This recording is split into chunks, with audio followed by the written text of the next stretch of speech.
It is Congress that the Fed fears, not the president, and certainly not the president's rhetoric.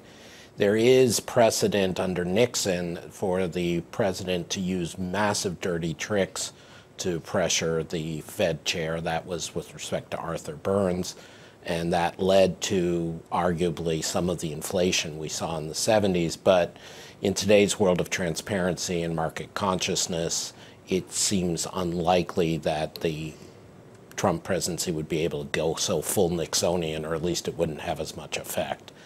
But the Congress is the issue, and if at some point the right wing in Congress, some Tea Party people who already were suspicious of the Fed, you'll remember the audit the Fed movement, decides to pick up on the president's remarks and hold hearings, then the Fed has to take notice, and then the pressures on the Fed mount.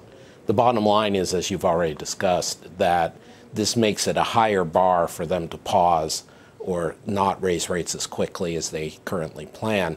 There's good economic reason to argue for that, but now it's going to have to be very clear on the data before they're willing to do that. Adam, how crucial is independence overall? I mean, you were on the Monetary Policy Committee of the Bank of England. The Bank of England's only had independence for a little over 20 years, and it operated seemingly fine but before that. And you could also argue maybe the European Central Bank isn't always totally separate from politics itself. Is that a fair point to make, that pure it's a fair point to make, isn't always there? It's a fair point to make. In fact, my doctoral dissertation 25 years ago was about the idea that you can give a central bank legal independence, but ultimately it takes place in political context, just like the Supreme Court usually doesn't decide things unless there's totally against the will of the people, unless there's some political support. But you shouldn't go too far with that either. I mean, my friends at the Bank of England, my former colleagues, they would all tell you that prior to 1997, actually, there was a lot of instability in the UK economy, and it was partly because politicians could boss around the Bank of England.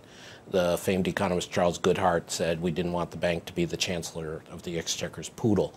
So it does matter, but there's a difference between the idea that for practical political purposes, as we saw in the statement from Secretary Mnuchin, that you don't bully the Fed too obviously without spooking markets, isn't the same as independence is perfect.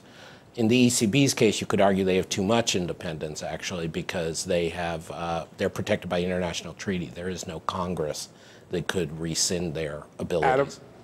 Adam, just in President Trump's comments to CNBC, along with his comments the next day, there's some interesting economics in there, in that the president seems to be learning that, but you can't just raise tariffs, that there are other things that go on, right? It's a very complicated thing. One of the things that's happened is the Chinese yuan has fallen in value, the peso has fallen in value, and these essentially counteract what's happening with the tariffs, or partially counteract what's happening with the tariffs, right. And that there's suddenly a role for the Fed here.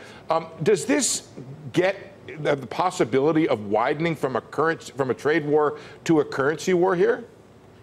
Well, Steve, you're absolutely right to raise it, and it's been visible for months, or even since Trump took office, that whenever he attacks NAFTA, attacks the Mexican economy, you see the peso move down. And this is a general principle, that when you're the anchor currency of the world, which of course the US dollar is and remains, if you start trade conflict with somebody, the other person's currency goes down. This is also a general philosophy in economics, that if the tariffs matter enough to the macroeconomy, the exchange rate will offset, because people's savings behavior isn't fundamentally changed, and so the currency has to offset to balance that.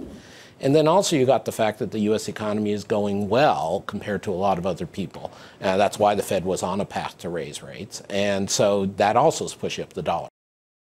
Hey there, thanks for checking out CNBC on YouTube. Be sure to subscribe to stay up to date on all of the day's biggest stories. You can also click on any of the videos around me to watch the latest from CNBC.